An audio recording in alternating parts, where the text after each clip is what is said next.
Hey, lady. Hello. Just to make it a little easier, Brian's actually just going to read us the questions. So you don't even have to have that other link. Okay, great. So people can hear you right now. So just so you know, because we're kind of doing live streaming. So I just wanted to make sure that I could hear you and you could hear me.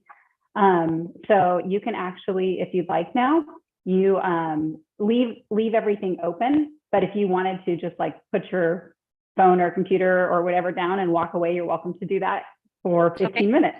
But I just wanted to make sure we could hear each other well. So I'm just going to leave mine and show you. You can see me too. Okay. Okay. Do you want, because I have a ring light and things like that, if you want me to be better lit or anything. Girl, I got no ring light. We look good. Your hair looks great. Mine's straight off a spin bike, as you can tell. Like I was like, nah, I'm not even gonna deal with it. So just finished spin class. So but yeah, so I'm gonna go ahead and stop my video and I'm gonna mute my Zoom and then I'll leave everything running. That way we don't have to do anything else.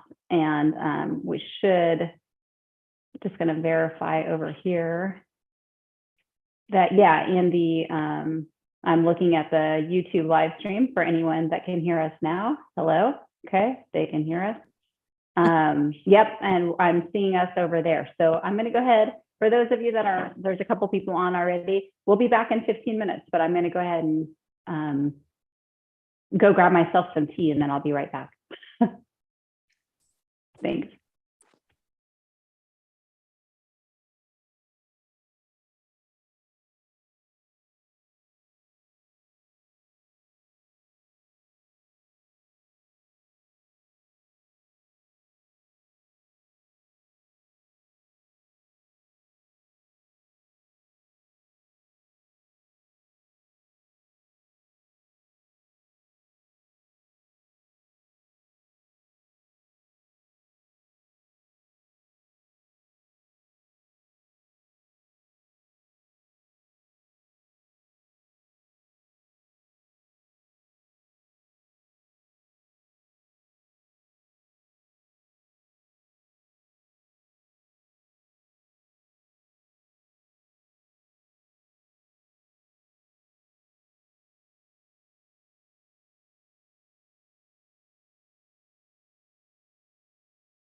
Okay.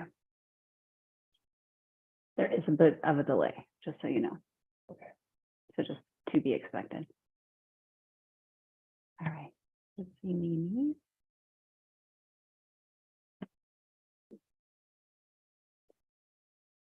Hopefully we didn't lose her. There's Mimi. I'm here. Hi, Mimi. How? I got Brian here with me too. He's going to help us out and read our questions so we don't have to worry about it. Great. Okay, I'm going to start recording real quick.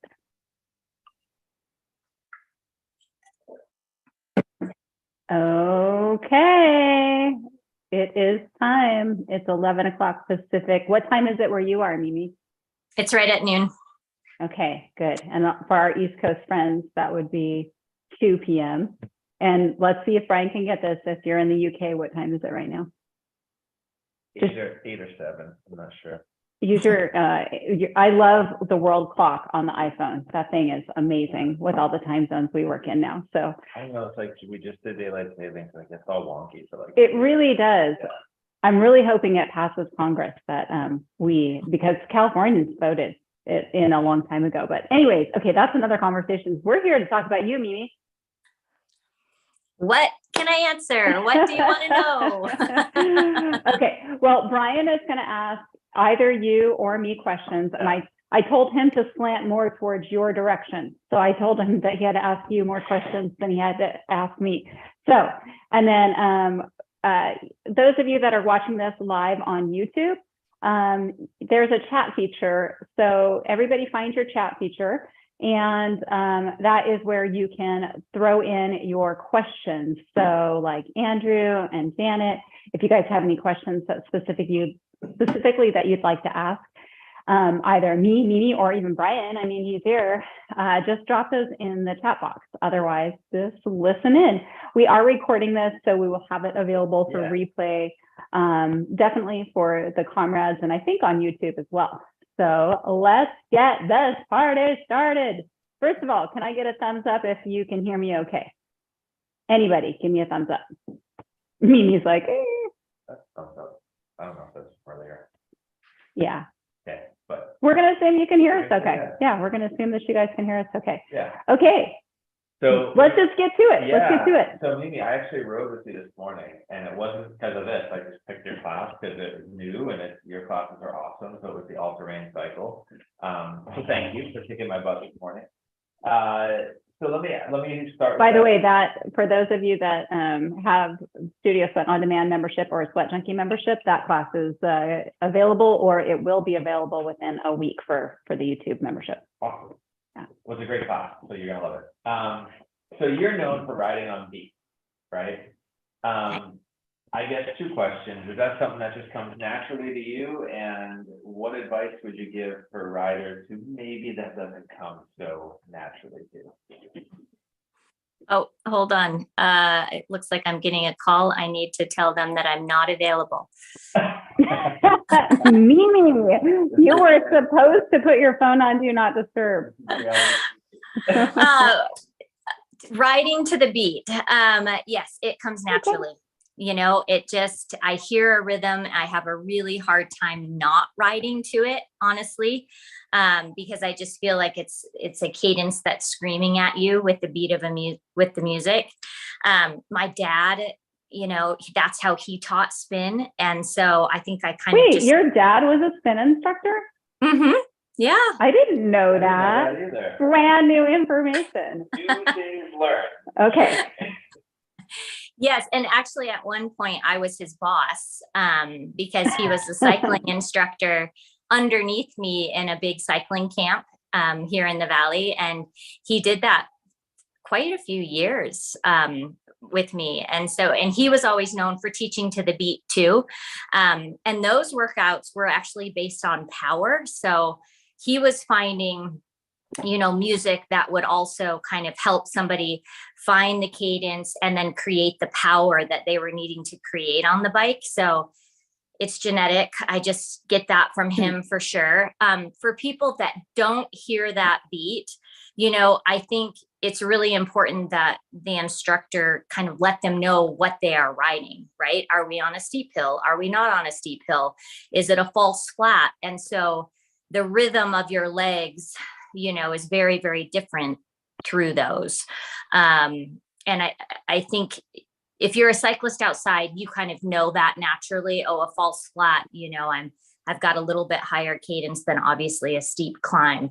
And if all else fails, you just follow the instructor's knees. Yeah, I agree with you, Mimi. Mimi and I have probably the most similar riding styles, I would say, of any of the Studio Sweat on-demand instructors, which is primarily we're going to default to using that beat to match our RPMs to the BPMs of the song. Now, that doesn't always make for a good drill. There's some drills that, are better where you're not so focused on the beat and you're constantly having to change your gear to reach intensities, like a Tabata drill or something like that. But dude, I'm with you, girl. I always want to default to that beat. And my first spin instructor was actually a guy also. And he was this crazy, like I lived in Lake Tahoe at the time. So I lived high like you, Mimi. Maybe that's why our endurance is so good because we live at those higher elevations. But cat's resting heart rate's like 11. It's not 11, but it is in the high 30s. Yeah, for sure. But so that's funny that we both have that in common. Yeah.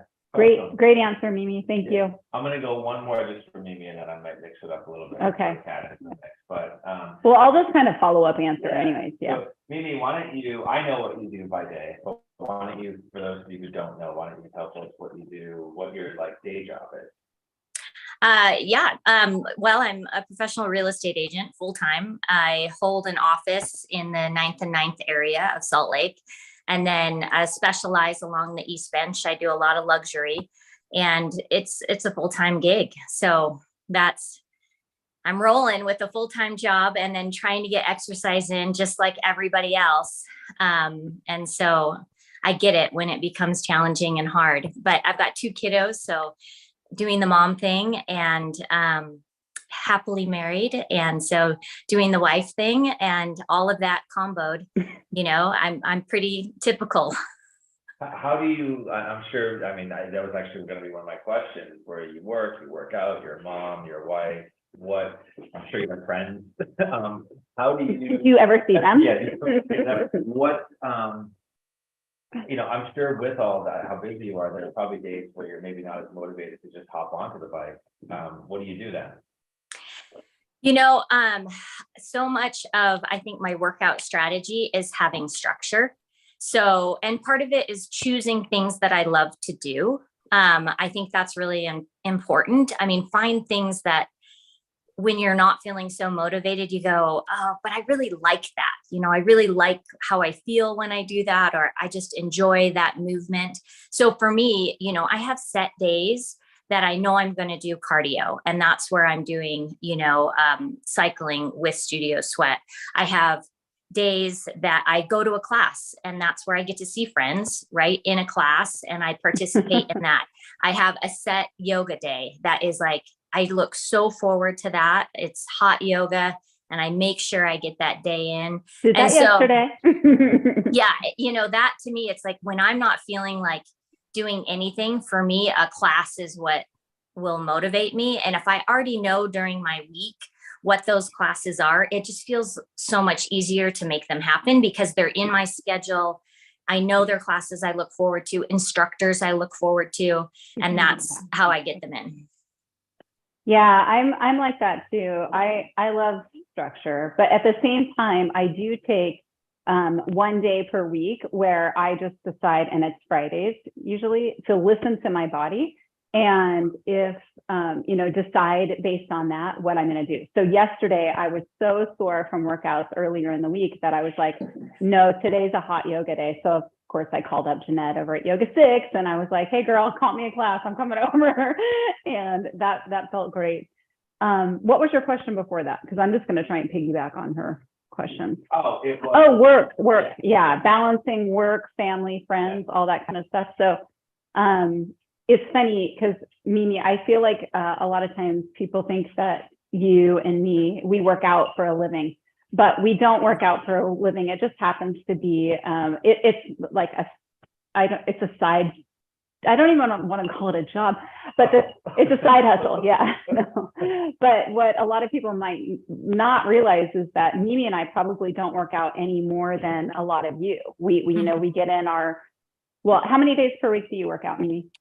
I shoot for 6. I always have a rest day, you know, and my goal is to hit 6, but sometimes it's 5, you know, and oh my gosh, we're so similar. And that was somebody's question in the chat. I think Andrew asked, what's your routine like? How many days a week do you work out? What was your rest day? Okay. So you went right into you went right into it. We can get a little into the specifics a little bit more, but I'm just like Mimi. So both of us work out. We both probably on average work out almost 6 days per week, because I usually do get that 6 workout in also. But not always. Like sometimes, you know, just life gets in the way, but even on those other days, I often like do passive exercise, you know, but like on Sundays, my workout is typically surfing. Sometimes it's running, but surfing can actually, it's a great workout. Like we've worn our heart rate straps before in the water just to see. I mean, your daughter knows, like there's a lot of swimming and surfing, like a lot of paddling. So, anyways, so my workout schedule looks kind of like Mimi's. I have, you know, days that I'm doing my cycling classes, obviously. Now, most of my cycling classes are cycle sculpt, so it's a combination of strength training and cardio all in one. I do try to do one strength only day each week, but it can vary. Yeah. So it sounds like very similar. All right. Well, I'm gonna say hi to Renee in Tennessee, because I didn't type that back in the chat, but hi Renee. I do have one. This one's a little bit random, so, and doesn't have to do with fitness, but we all have pet peeves, right? We all have things that sort of just, you know, these little things. Nails on the chalkboard every single time it happens. If you're both willing to share, tell me a pet peeve of yours, either in fitness or just in life in general. Oh, I know mine. Oh, go. Oh, go. No. Because my classes are so focused on the music and I have them dialed in to the second of the chorus of everything. When people are chatting in my class during a hard effort, don't. Let me just tell you. Yeah. Don't. At least fake it, right?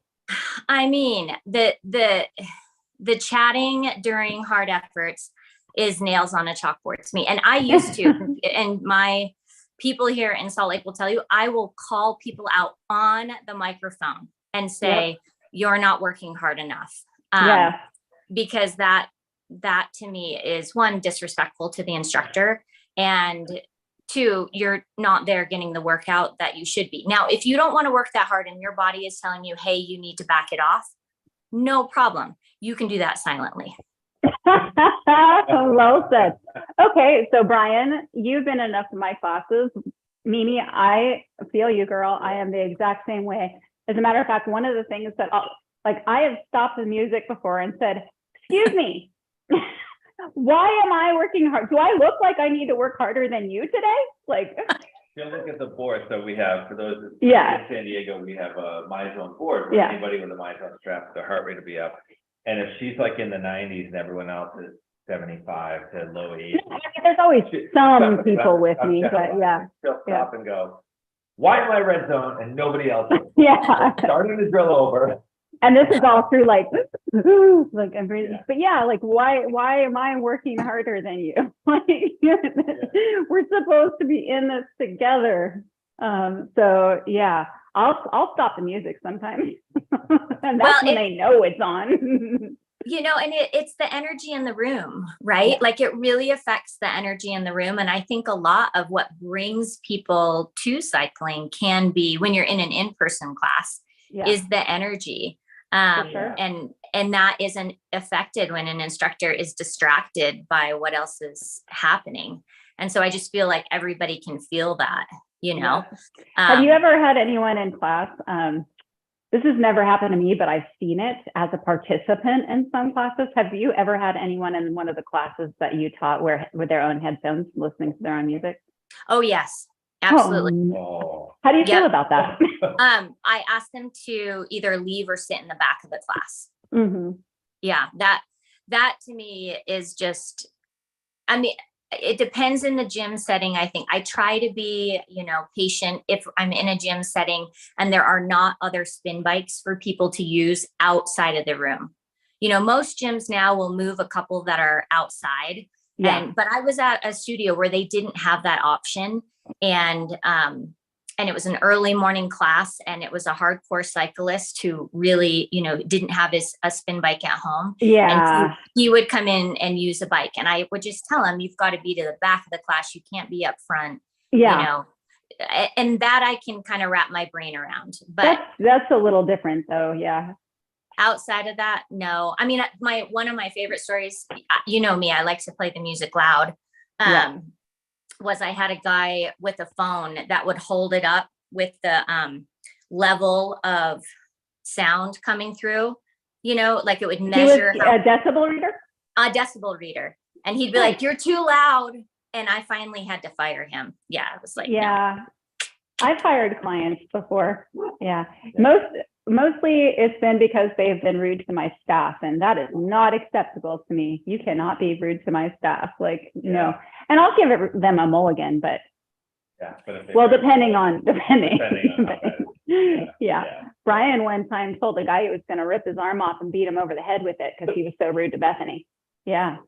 Oh, yeah. And he's like the sweetest thing ever. Yeah, and I didn't. No, he still has his arm. Oh, yeah, he does still have his arm, but he wasn't welcome back in the building after that. Okay. Yeah. Very good. Okay. Do you want to go to any other questions from? Get Mimi going on this next question, and then pull one from some of the list of questions we have in. Yeah. Okay. So this one, I know my answer. Like this one's a no-brainer to me, but I'm just curious. Hi, Jennifer. What is your favorite tempo to ride to, and what is your favorite drill to do to it? Probably 75 to 85 RPMs is Amen. My favorite. And it'll be from seated to standing runs. Got to be my favorite, where you're holding that faster RPM. They're hard, and it's definitely where it takes my heart rate. Especially if it's the 85 versus the 75, even. Yeah.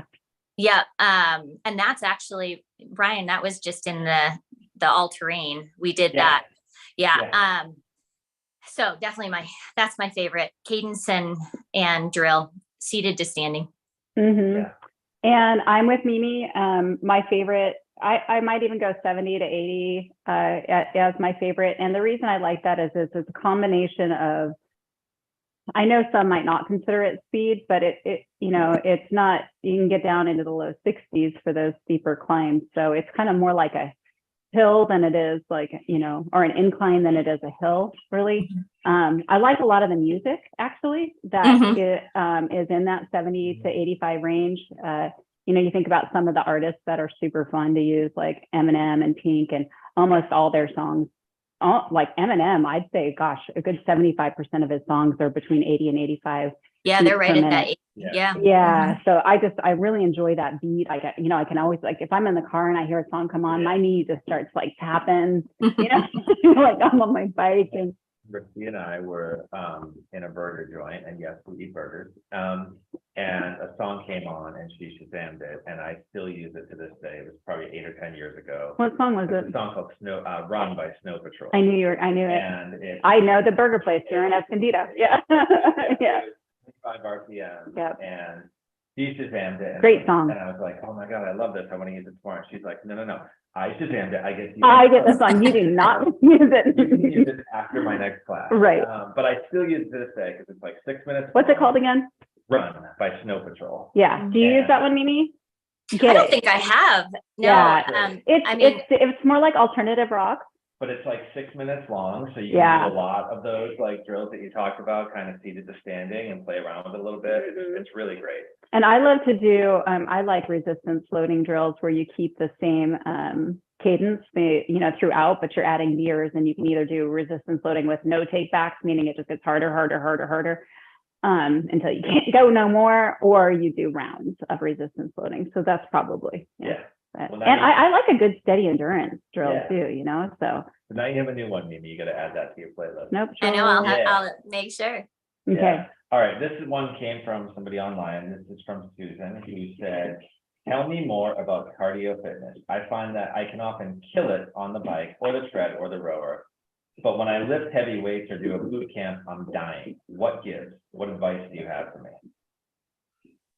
You want to go first, Mimi?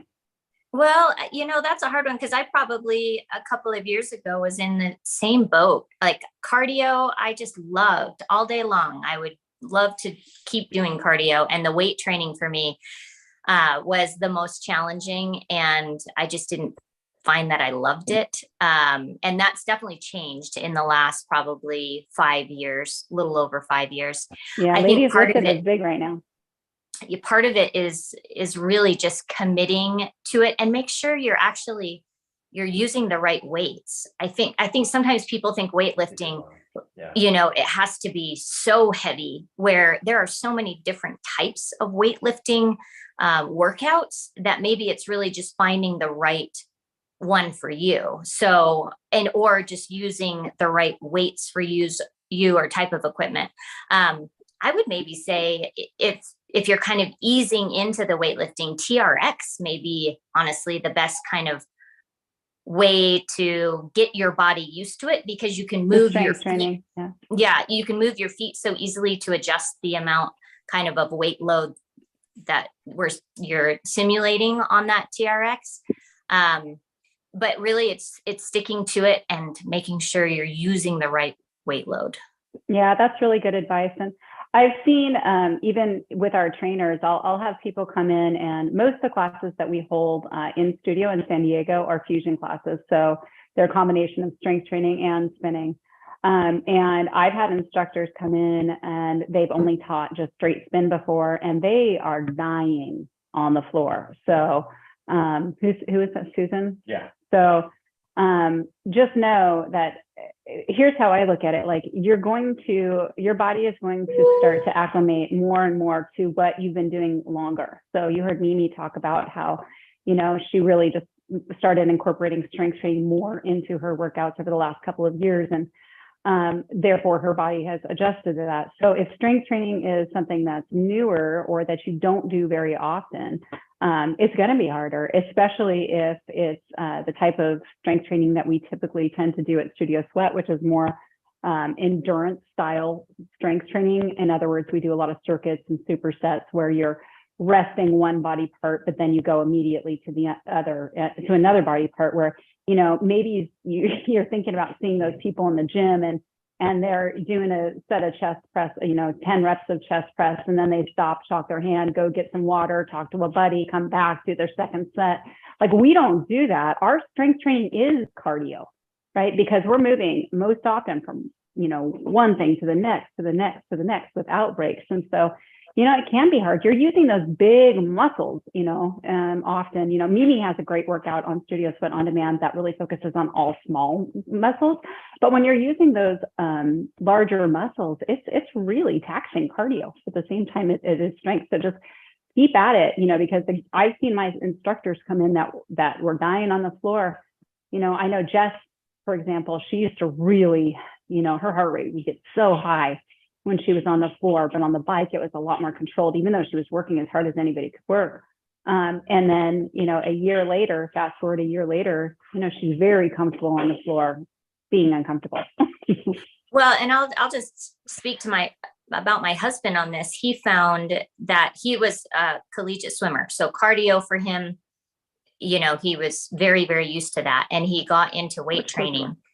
And he found the difference between only weight training once a week versus training twice a week with pure weight training made a huge difference in his ability to not feel like he was dying, and his soreness level. Yeah, starting over all the time. Starting over all the time. Yeah. That is really challenging. So if you can commit to 2 days a week, at least, that's probably going to be a big help too.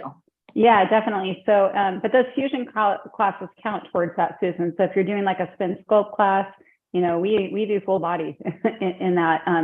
And like, I was thinking too, I've added 1 day of just dedicated strength training, boot camp class or a weight 60 strength training class, one of our RIP workouts, something like that. So, okay, great. All right, I got a couple from Tammy. Okay. The first one is, I love the spin on off sculpts. So for those classes for jumping on and off. But if I do that, is it too much to do a lower or upper body focus the next day? I want to avoid injuries and setbacks. Well, not if you're not sore in those areas. Yeah. I mean, it's just so much of it's just intuitive exercise, like listening to your body. So if you do a spin sculpt, often in a spin sculpt class, for example, we only have 20, 25 minutes to get a full body workout in. Sometimes Mimi or I or the other trainers will have like a muscle group that we're really focusing on. Or, let's just say that we really focused on back, always focus on bike. And your back's torched the next day. It doesn't mean that you can't really, tear up your biceps and triceps and legs and core, so that's my answer. And a lot of people don't like it because it's like not a black and white answer. It's a listen to your body answer. You're right, and our fusion classes do hit the full body. I actually had I taught a class yesterday. It was a boot camp, but then somebody after class was asking about spin sculpt and what's it like, and I explained the process, and she said, "Well, and if I come into a spin sculpt class, which part of the body are you going to hit?" And I said, "Yeah, So yes, we are going to hit it all." So, the second question from Tammy was. Well, did you want to answer that though, Mimi? It looked like you had some good advice on that one. Well, I was just going to say, sometimes your body will surprise you. You think your legs are going to be completely fried, but you get moving in them, the next day on a heavy leg workout, and you'll be surprised at how well they do once they get warmed up. So I would say, don't be afraid. Of course, listen to your body, like Kat's saying, if something's twingy or it does, put alarm bells are going off, like this isn't good. Okay, you got to move to a different body part. But I find sometimes I'm surprised, even though after a heavy leg day, the next day I can actually hit legs again pretty well. Just, I have to listen to my body, but I can do it. That's great. Well, Tammy's second question is a little bit different. It was, you might not be able to answer, but in your opinion, what's the best calculation to get how many calories to be in a calorie deficit? In other words, if I want to lose weight, but still be able to feel strong and be able to work out hard. I actually can't, I'm not a registered dietitian, so I don't fully feel comfortable answering that, but I can give you what I would do, or what I look to. So, I mean, you can easily figure out, online, there's so many calculators, what your base metabolic rate is, but even that, like all of those are based on averages, and most of them don't take into consideration your activity level. They don't take into consideration your resting heart rate. So a lot of that is trial and error.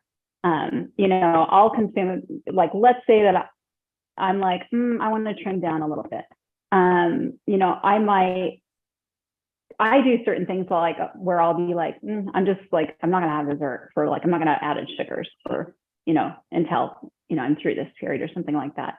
But as far as like specific calorie counting, and it's not the answer you want to hear, but I would work with a registered dietitian on that to figure out what's best for you. And you'll know if they're good, in my opinion, if they're not just putting you in a box and saying, how tall are you? How much do you weigh? Like if they don't ask you those questions about your activity level and, just your lifestyle in general, like that's a red flag to me. But like,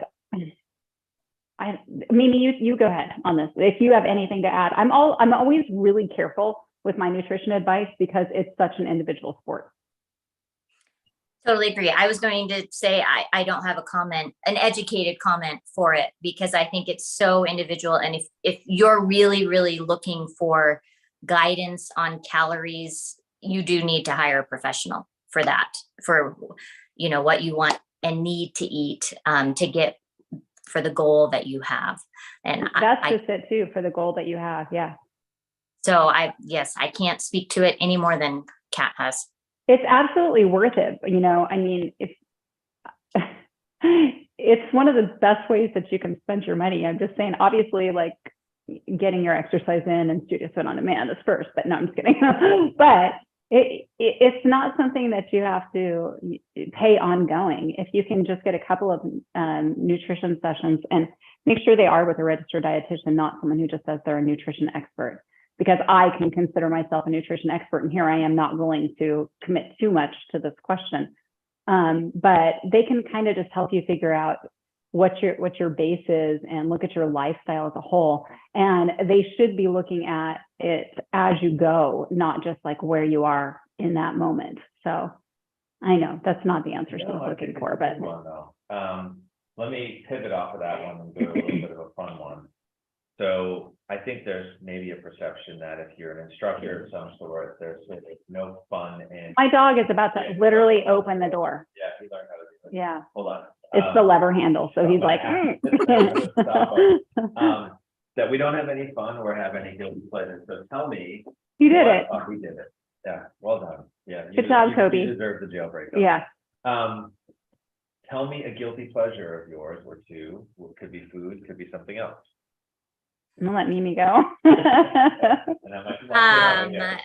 Well, I have lived in Utah now for over 25 years. So fry sauce and French fries. Oh, they are a guilty pleasure of mine. I had them last night, actually. What did you say? French fries and like a fry sauce. Do you make your own? Salt Lake City has the best fry sauce. Best fry sauce ever. Where? Yes. Like just the whole city? Is it like Chicago pizza or? I'll tell you mine is Salt Lake because I live there a little higher, Big H. That's the best fry sauce. Well, so my husband's grandparents had a drive-in, and they had the best fry sauce and crinkle fries ever. Ooh, I love crinkle fries. Oh, give me a good crispy French fry, and yes, please. I'm with you. I love French fries too. I love a hot toddy before bed. I definitely some tea with a little whiskey. That's a guilty pleasure. But I'm not a sweets person. So it's definitely the salty kind of savory. Lucky you. Yeah. Like the savory and salty. Like when I was competing big endurance events, I did have a sugar craving. And I think that was just my body like craving calories when I was doing those big events. But since I've stopped doing big endurance events, it's funny, the sugar craving went away for me. Gotcha. Well, I also do like a good French fry, but I wouldn't go, that wouldn't be my first go-to. It would definitely be chocolate chip cookies. And there's like really good chocolate chip cookies, and then there's just really not good chocolate. And like, if I take a bite of a chocolate chip cookie and it's not good, I'll spit it out. He's seen me do that. I'm like not worth it. Like I won't even swallow that chocolate chip cookie. Nope. I'm like a huge fan of like traditional homemade Nestle's Toll House cookies. Like those are the best. And if I have to, I will get some McDonald's. But the only thing I will ever get at McDonald's is, if a guilty pleasure is like a Diet Coke from McDonald's, which would be like once in a year or something like that. But they do have really rockin' chocolate chip cookies. I gotta add. But I got food poisoning from McDonald's 20 years ago. So like I can hardly smell it. Like I gotta send somebody else to get the Diet Coke. I can't go get it myself. I gotta be honest on this one. I feel like M&M. Like I got a list. Here's the order of the list. Ice cream, pizza, sandwiches, chocolate. Like for me, it's for sweets, it's chocolate and ice cream, but I mean, pizza and sandwiches, like when people ask what's your death row meal, I have to have both. Like I would need a sandwich and a pizza. Well, I hope you don't need to have a death row meal. Yeah, me too. Andrew said something about, and I think we're going to circle back because this is something, a subject that we were talking about a while ago, but he said, I understand what you mean, but since we're virtual and can't get to see the other participants in the room, sometimes it's good to know what others are feeling. So I think he's talking about when we were going back to like the red zone question. And yeah, so that's why it's good that we, if you're taking a virtual class, like hopefully the virtual class that you're taking, and I assume it's the Studio Fit on Demand, but hopefully the instructor is telling you how you should be feeling. So Mimi, you'll probably appreciate this. Anytime I'm coaching a new instructor, I tell them this, as far as like, I try to keep their training fairly minimal. But I'll say, here's what your students need to know that are in class: how hard, how fast, and how long. If you can cue those three things, if you can make sure your students know how hard they should be working, how fast they should be going, and how long they're going to do it for, in whatever words you choose and whatever drill you're doing, you're going to do a good job. You're going to be able to cue them properly. So whether that class is virtual or in person. So, and what I do when I'm teaching my classes, I just assume the people behind the camera are experiencing the same thing that the people in the studio feel, because that's our job when we teach a studio set on demand and we're teaching a virtual class, is to really consider the people on the other side of the camera that are taking the class from home. And our job is to make you feel like you're in the studio with us. So. Very good. Okay. Can either of you imitate any other studio set on demand instructor? In any way? Well, there's a couple that are like. You go ahead. It always feels like you're picking on someone when you do it. Let me imitate mine. That's true. And a lot of people like that style, right? Then there's, what's Rebecca's famous run? Up, middle, back, middle, up, middle, back, middle. Like Mayor W. And there's no 8 or 7 or 6 or 5 or 4 or 3 or 1. There's just a 2, which means move right after I say 2. But everyone in her class knows it, so they know what to do. Yeah. Okay, Mimi, what about you? I don't think I have. I think my favorite quote is from Bethany, which it's a boot camp that I love to take. And she was asking everybody how they're feeling and nobody responded. And she's like, I can talk to myself all day. That's what made me laugh out loud. I think she does. She does do it all day. Yeah. Nobody talks to themselves in class more than AJ. That's true. AJ will be in class and she'll go, come on, you're awesome, AJ. Like, you think she's talking to class. Hey, that's called being a good role model right there. AJ's the best at that. Well, this was a lead in to the next question, okay. Which is there something that you've either learned from another instructor, plagiarized, borrowed, or an example of a class you'd like to take? Well, I will say, again, back to Bethany's structure on her strength workouts and her boot camp workouts, watching her structure those, I think she's really creative and good at that and keeping them interesting. So I will say I've kind of picked up some tidbits there. And then cat spin, I never have in the past done a Tabata structure, and Kat was the first person to get me out of my comfort zone in teaching a Tabata style class. I was like, no, I don't do that. And she said, yeah, you're going to do it this time. And so learning how to incorporate that, that's all Kat has taught me how to do that. And now it's one of my favorite things to bring into a class. And I would have never done that had she not pushed me to do that. Well, I'm glad that worked out. Yeah. I always say an instructor that doesn't pick up on things in other instructors' classes, fitness classes we're talking about here, is just not the sharpest tool in the shed, because there's so much that other instructors have to offer. And every time, I don't think I ever take a class, at least with a studio sweat instructor, that I don't walk away. If it's not a reminder, it's something new, and go, I'm going to incorporate that like in one of my upcoming classes. It could just be a song. It could be a drill. It could be what Mimi was saying, like a quote, because the quote, basically, when you steal someone's quote, you're talking about their attitude typically. So Brooke, whenever I feel like I need to get back to motivating people, I don't feel like I'm being as motivating as I like to be, I'll take a Brooke class. You know, if I'm looking for structure, I can take a Mimi class. If I'm looking for like music ideas, someone like if I'm looking to crush it to the beat, I'll take a Mimi class. But yeah, I'm always looking, and that's another thing when I'm coaching other instructors is just like just take other people's classes. You don't have to be the one that comes up with all the ideas, because guess what? A lot of people have great ideas and great classes that you can steal And from. I'll give you two personally.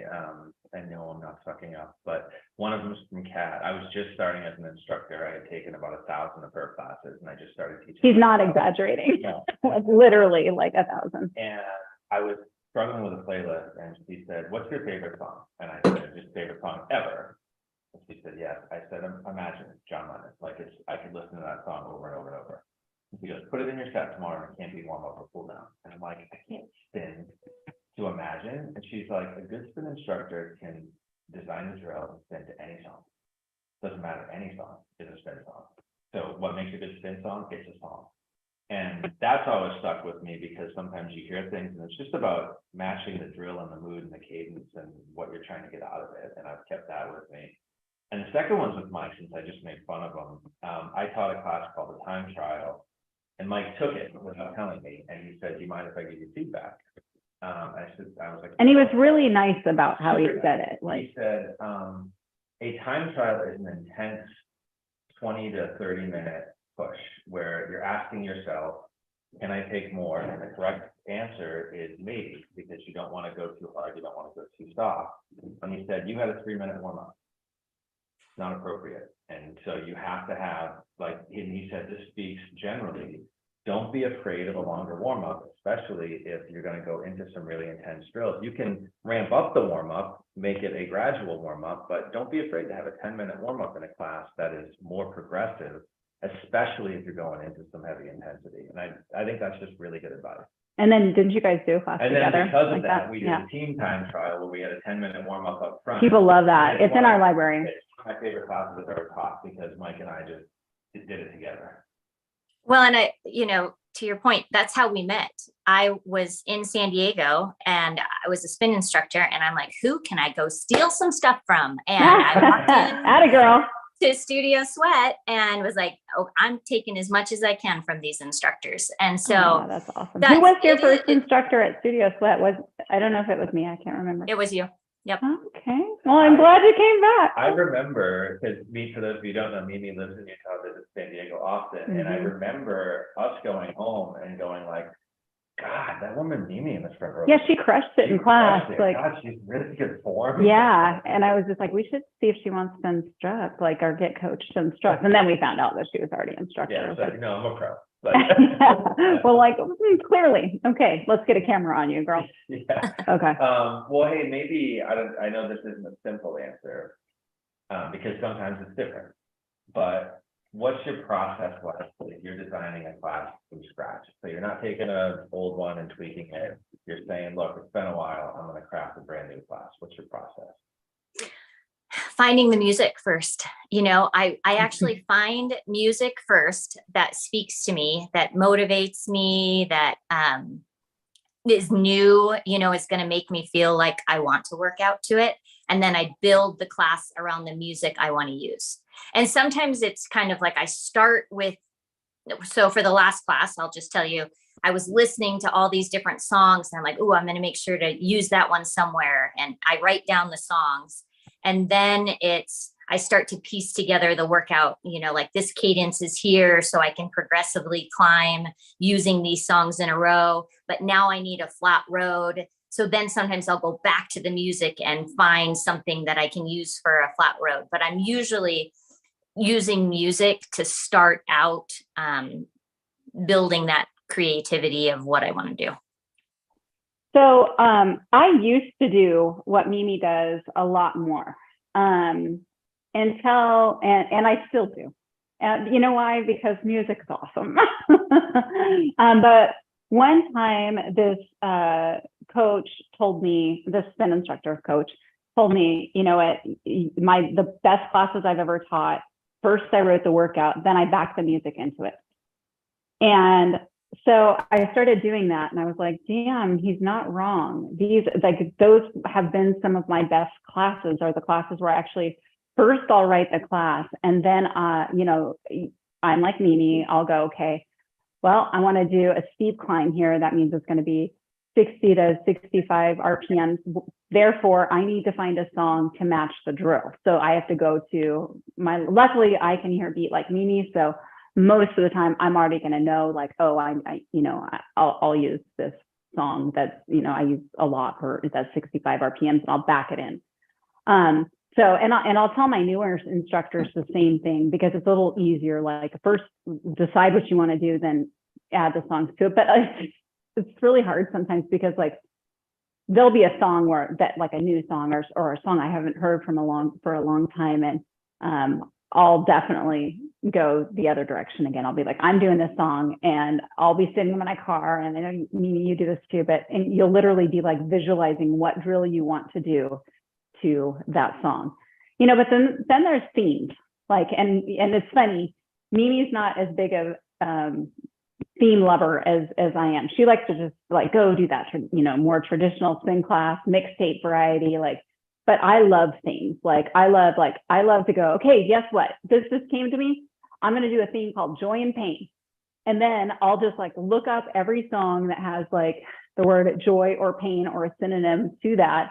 And, that will be the goal, the theme of the class is we're going to just do things that are joyful and happy, or do things that crush us, that are very painful. And then, so I'll just write the workout around that theme. So you guys know that's why I have hills and drills and the Max Burn Tabata classes and joy and pain, like stuff like that. So. Well, you guys didn't see these questions in advance, but you're kind of pivoting right into them. We knew, we know. Yeah, we know where you're going. The next one's going to be like, what's on your playlist right now? Like, do you have anything that's on repeat? The sad thing about like our playlist is like some of just because I play it in spin class doesn't mean it's like what I would listen to outside of spin class. And because I use Spotify most often, Spotify is great at looking at what you play the most often, but then all the songs that it recommends for you, like Spice Girls. Like no, I don't typically play Spice Girls in spin class, but a lot of the songs that like it will recommend for me are going to be songs more based around what I'm playing for my workouts or sculpt. Yeah, because sculpting songs, they're going to always be that 128 to 132 BPMs. So Spotify is like, oh, you like dance and EDM and club music, and I'm like, I do when I'm working out, but not when I'm making dinner. What about you, Mimi? Well, it's funny. Oh, I didn't answer what's on my playlist. I'll circle back. Let's let Mimi. I really don't listen to music very much outside of, teaching, which is weird. I like to have my car silent. Like I don't. So I don't have a regular playlist. Honestly, what I'm listening to the most right now is what my 11-year-old daughter would like to listen to, which is Taylor Swift. We're still Swifties. Ed Sheeran. Yeah, we're hearing a lot of him. But I don't have a true playlist. If you are going to let me choose, I am like big dance. Give me a hard, big bass. Clubbing. Love it. I'm a club. Yes. I will take that EDM music, all day long in a workout, status. But I probably choose podcasts more than I do music outside of workouts. That's funny. That's interesting. Sometimes I do like my car dead quiet because there's so much noise in my life that when I'm driving, and usually in a good way, but just so much activity, that sometimes I will drive with the car silent, which I think is unusual, but I'm always listening to music, like that.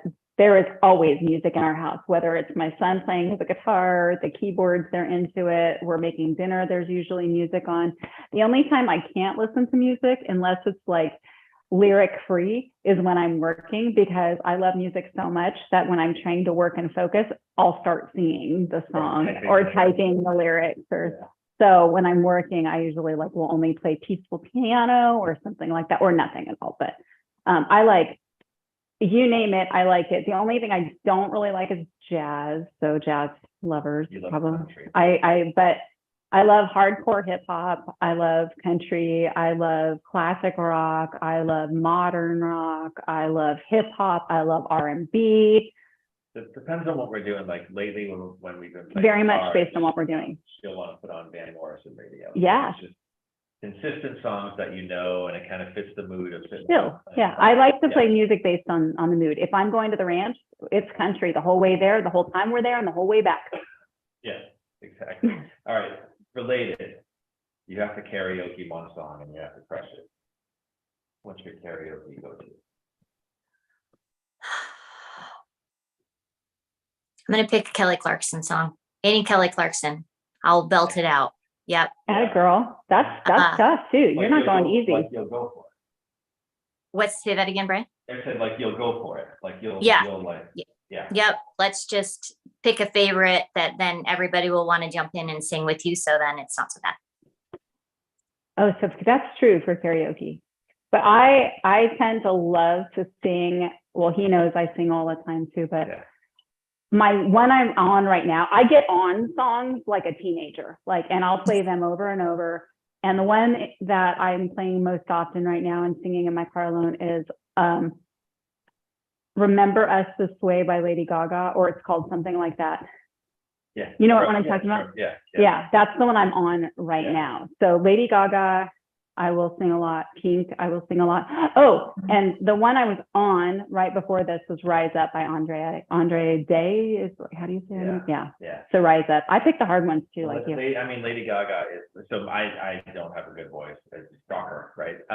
You don't have a bad voice. But my favorite one has to be a duet. So if we karaoke, it has to be Shallow by Lady Gaga and Bradley Cooper. And we have done it. Because all I have to do is get that first verse done with, and then it's all her. Like it is. It's like if you listen to that song, Bradley Cooper does like one, and he kind of talk sings. Yeah. Like it's not real singing. He kind of talk sings a little bit. And once I get through that, then I just gotta sit and play my air guitar and watch me melt away. All right. Are there any more from the? There are no more from the audience. I will do one more, and we'll keep it open-ended. I don't know if this is, you can either talk about, there we go. Yeah. Music from other countries. Oh, somebody did ask, how about any music from other countries, not in English? So I have done. Ooh, I love me some Latin. I love singing, and I'll try to pretend like I know what I'm singing too. But so Janet. Her name is Janet Ellen, so I always want to call her Janelle. Because because I have like 4 friends named Janelle, which is weird because it's not even a common name. But so definitely Spanish. And we've got some great classes, especially some of our live streams that we do where we use music from around the world. Yeah. But definitely those Latin vibe songs, those rock.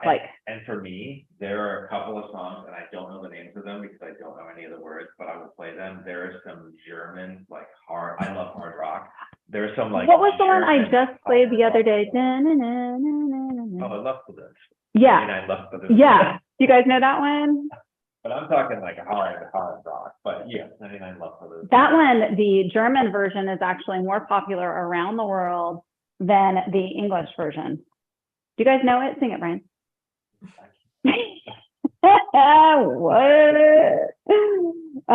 What? Yeah, I'm curious, Janet. If you have any good songs, you should drop them to me like in a Facebook message or something like that. But because I love those. But I also love what's the new there's a new Latin vibe song. Never mind, keep going. Bad Bunny. Bad Bunny does have a bunch of really good stuff, but no, there's some female artists that I'm thinking about that I was just trying to look them up, but there's some that I really, really enjoy for sure. Well, let me just ask you, we've gone almost an hour here, so maybe we make this the final question, but the dismount, as you like to say. Any advice that you've been given in life or in fitness that has kind of stuck with you, or any advice as a dismount that you want to give to anybody out there? Go Oh ahead. goodness, that's a loaded question. Yeah. I think what I have learned most recently is give back. If you haven't made an effort to give back to your community or give back in a volunteer situation, give back like Girls on the Run, volunteering your time. It doesn't have to be fitness, obviously, but I've really tried to make an effort to do that more regularly. And I found that it's a really important part that I was missing. So outside of fitness, I would say if you're not volunteering or haven't been part of a group where you are volunteering your service, find one to be a part of, because it's amazing how much joy it will bring you. And so I would definitely say get involved in that way. And if anybody needs help finding different groups, let me know, because I've made that a really important part of my life recently. Even if it's volunteering, to do the warm up, lead the warm up at your school's fun run, little things like that can go a long way. It doesn't, start with smaller commitments and then ramp up. That's great. What else were you going to say, Mimi? And just in fitness, the best advice I can give you, please find things you enjoy doing. I mean, don't make it a chore. It should not be, a to-do list that you have to check off. It should really be part of your lifestyle that does bring you joy as well, and sometimes it's hard, right? It is hard, but on those hard days, like it's me going for a walk with my favorite podcast, or it's me jumping on my treadmill, watching my favorite Netflix, whatever, and just finding joy in that movement and not making it feel like it's a chore you have to cross off. Mm-hmm. Yeah, that's like one of the top tips that I give people that are struggling to find their passion for fitness. It's the same thing. Like, and I always say that there's a difference between having fun and finding joy. Mm-hmm. There truly is, because, for someone to think like, oh, I'm never going to find anything I think it's fun, or it doesn't have to be fun. Do you enjoy it? Like there's a difference. Like, is it clear? Do you understand, Mimi and Brian? Like when I say that there's a difference between like something being fun and something you enjoy, like, yeah, I don't know. I think that's important. That's great advice, Mimi. Yeah. And what you said a piece of advice that someone else gave you. Either somebody gave you or you want to give out. There was either or both. Yeah. Well, I mean, back to that first fitness coach I told you about, that spin instructor, like he's the one that said to me the first time, and I've never forgotten it, like just find comfort being discomfortable, find comfort in being uncomfortable. It's like, for me, if I go take a class, and for most classes, especially obviously the higher intensity classes, is if I'm not uncomfortable, like at least certain points throughout the class, I'm almost walk out a little disappointed. So just doing something long enough to crave that discomfort, and not be scared of it. Don't be scared to feel, out of your comfort zone. For sure. So good advice for both of you. Thank you very much. Okay, well, we are at, it's close enough by the time we wrap this up. I did want to give, I know that this is like, well, shout outs, but I did want to give a shout out to Mimi for joining us today. She was the one that was, I basically put a poll out and said, okay, if you guys, we can pick, I'm going to be on this because I need to make sure the technology works, and you guys can ask me questions or not. And I said, who else do you want to see join me? And it was just over 50%, which is huge, because if you think about it, like all the other trainers that we have voted for Mimi. So Mimi, clearly you're loved and you're doing something right. So I voted like 100 times. I didn't win. Yeah, right. Whatever. I also want to give a shout out to our director of video production and content management, Eric, because this is our first time doing a YouTube live.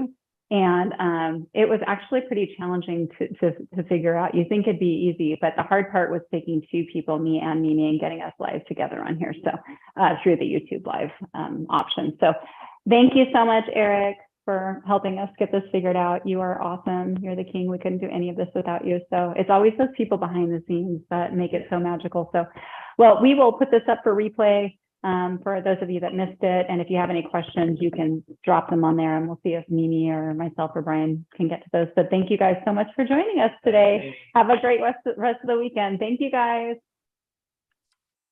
And signing. Oh yeah.